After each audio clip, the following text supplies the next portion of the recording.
नमस्कार, मैं निधि और आप देख रहे हैं बातें यूपी की। आइए शुरुआत करते हैं अपने खास कार्यक्रम यूपी दिस वीक का, पर उससे पहले नजरें हेडलाइंस पर। इलाहाबाद यूनिवर्सिटी के वैज्ञानिकों का दावा, शैवाल से तैयार आयुर्वेदिक लोशन रोकेगा स्किन कैंसर। हमीरपुर में खुदाई में मिली सूर्यदेव की मूर्ति, पुरातत्व अधिकारी ने किया 1000 साल पुरानी मूर्ति होने का दावा। यूपी में 3 साल में बनने लगेंगी ब्रह्मोस मिसाइलें, डिफेंस कॉरिडोर के तहत है 100 से ज्यादा मिसाइलें बनाने का टारगेट। उत्तर प्रदेश में पुरुषों से ज्यादा काम करती हैं महिलाएं, जाने क्या कहते हैं राज्यों के आंकड़े।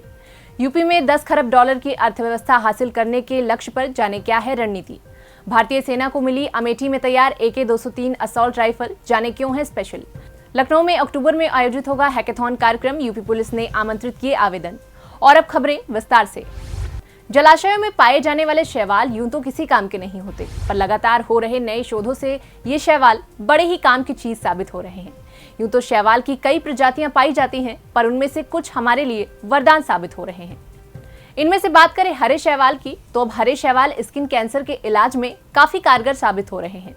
दरअसल इलाहाबाद यूनिवर्सिटी और नेहरू ग्राम भारती मानित विश्वविद्यालय के वैज्ञानिकों ने हरे शैवाल से एक आयुर्वेदिक लोशन तैयार किया है।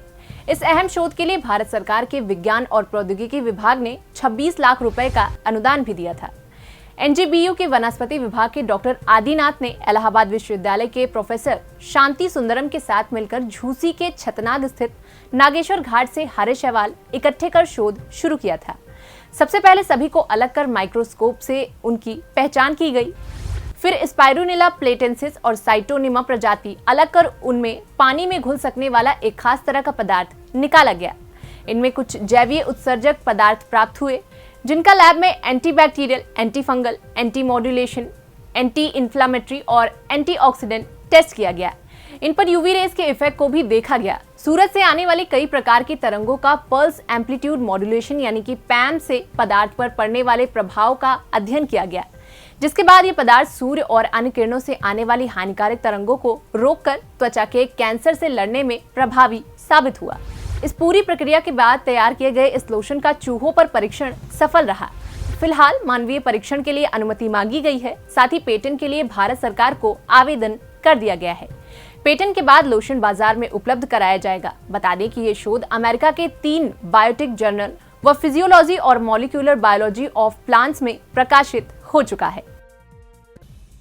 और अब बढ़ते हैं अपनी दूसरी खबर की ओर। उत्तर प्रदेश के हमीरपुर जिले में जमीन की खुदाई के दौरान 1000 साल पुरानी सूर्य भगवान की एक खूबसूरत प्रतिमा प्राप्त हुई है। ये प्रतिमा खुदाई करते समय मजदूरों के हाथ लगी। पहले इस मूर्ति को भगवान विष्णु का कहा गया, पर मूर्ति की तस्वीर देखने के बाद क्षेत्रीय पुरातत्व विभाग ने ये मूर्ति सूर्य भगवान की बताई है। मूर्ति करीब 3.5 फीट लंबी है। भगवान की मूर्ति में एक हाथ में सुदर्शन चक्र दिख रहा है। मूर्ति में नक्काशी भी बेजोड़ की गई है। गांव के सरपंच का कहना है कि ये मूर्ति काफी दुर्लभ है। मूर्ति को सुरक्षित मंदिर के अंदर रखवा दिया गया है, जिसके बाद भारी संख्या में गांव के लोग मंदिर पहुंचकर मूर्ति की पूजा अर्चना कर रहे हैं। बताया गया कि मंदिर के आसपास का स्थान काफी सिद्ध है। यहाँ सैकड़ों साल पहले कुछ पवित्र स्थल हुआ करते थे। क्षेत्रीय पुरातत्व अधिकारी का कहना है कि मूर्ति सूर्य भगवान की ही है, जो कम से कम 1000 साल पुरानी है। साथ ही बताया गया कि इस तरह की मूर्तियां चंदेल शासन काल में स्थापित कराई गई थी। सूर्य भगवान के मंदिरों के निर्माण भी कराए गए थे, क्योंकि उस जमाने में लोग कुष्ठ बीमारी होने पर सूर्य भगवान की पूजा अर्चना किया करते थे।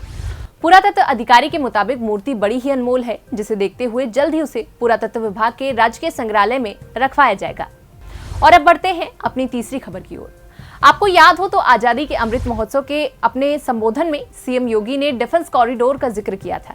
सीएम योगी ने कहा था कि इस कॉरिडोर के विकास से उत्तर प्रदेश राष्ट्र की सुरक्षा व्यवस्था और रक्षा उपकरणों के उत्पादन में महत्वपूर्ण भूमिका निभाएगा। पर अब आपको बता दें कि डिफेंस कॉरिडोर में मिसाइलों के निर्माण संबंधी राज्य में एक बड़ी पहल भी हो चुकी है। देश के दूसरे डिफेंस कॉरिडोर में अगले 3 साल में दुनिया की सबसे घातक और सबसे तेज सुपरसोनिक क्रूज मिसाइल यानी कि ब्रह्मोस का निर्माण उत्तर प्रदेश में शुरू हो जाएगा। इसके लिए लखनऊ में 80 एकड़ की जमीन चिन्हित कर ली गई है और 26 दिसंबर 2021 को इसका शिलान्यास भी हो चुका है। इसे लेकर रक्षा अनुसंधान और विकास संगठन यानी कि DRDO और रूसी कंपनी NPOM के बीच MOU भी साइन हो चुका है। ये कंपनियां शुरू में 300 करोड़ रुपए का निवेश करेंगी। शुरू में 100 से ज्यादा मिसाइलें बनाने का लक्ष्य रखा गया है और फिर 5 से 7 साल में 900 करोड़ रुपए की मिसाइलों का उत्पादन किया जाएगा। डिफेंस कॉरिडोर परियोजना को गति मिले, इसमें निवेश करने वालों को पूंजी की दिक्कत ना आए, इसके लिए उत्तर प्रदेश एक्सप्रेसवे औद्योगिक विकास प्राधिकरण, state bank of India, SIDBI, Punjab national bank और बैंक ऑफ बड़ौदा से एमओयू कर चुका है। देखा जाए तो यूपीडा से कुल 93 कंपनियां एमओयू कर चुकी हैं। इससे लगभग 11,256 करोड़ रुपए का निवेश आएगा। 30 कंपनियों को भूमि आवंटित की गई है और 27 को दी भी जा चुकी है। डिफेंस कॉरिडोर में कुल 6 यानी कि झांसी, चित्रकूट, कानपुर, अलीगढ़, लखनऊ और आगरा नोड्स हैं। इकाई लगाने वालों के लिए अब तक करीब 1,643 हेक्टेयर भूमि चिन्हित की जा चुकी है। इसमें से करीब 1,600 हेक्टेयर भूमि का अधिग्रहण भी हो चुका है। आपकी जानकारी के लिए बता दें कि ब्रह्मोस एक सुपरसोनिक क्रूज मिसाइल है। ब्रह्मोस मिसाइल अमेरिका के टॉम हॉक मिसाइल की तुलना में 2 गुनी अधिक तेजी से वार करती है। ये 1200 यूनिट की ऊर्जा पैदा करती है, जो किसी भी बड़े टारगेट को मिट्टी में मिला सकता है। और अब बढ़ते हैं अपनी चौथी खबर की ओर। उत्तर प्रदेश में पुरुषों की तुलना में महिला कामगारों की संख्या ज्यादा हो गई है। ये बात शायद कुछ लोगों को काफी चौंकाने वाली लगी हो, पर यही सच है। 18 अगस्त को ई श्रम पोर्टल के आखिरी अपडेट के मुताबिक यूपी में कुल कामगारों की संख्या 52.36% हो गई है, जिसमें पुरुष कामगार सिर्फ 3.94 करोड़ हैं, जबकि महिला कामगारों की संख्या 4.34 करोड़ हो गई है। 2.77 करोड़ महिलाएं अपना घर चलाने को घरेलू काम कर रही हैं। ये आंकड़े बता रहे हैं कि यूपी की महिलाओं का स्वावलंबन के लिए घर से निकलना बढ़ रहा है। बता दें, ई श्रम पोर्टल पर रजिस्ट्रेशन कराने में आबादी के मुताबिक यूपी पहले पायदान पर है। अब तक देश में 28.12 करोड़ कामगार पंजीकृत हुए हैं। इनमें यूपी की हिस्सेदारी 8.29 करोड़ रही।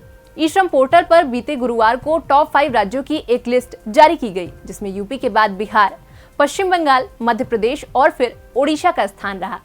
महिला कामगारों की कुल संख्या में भी यूपी सभी राज्यों से बाजी मारते हुए सबसे आगे रहा।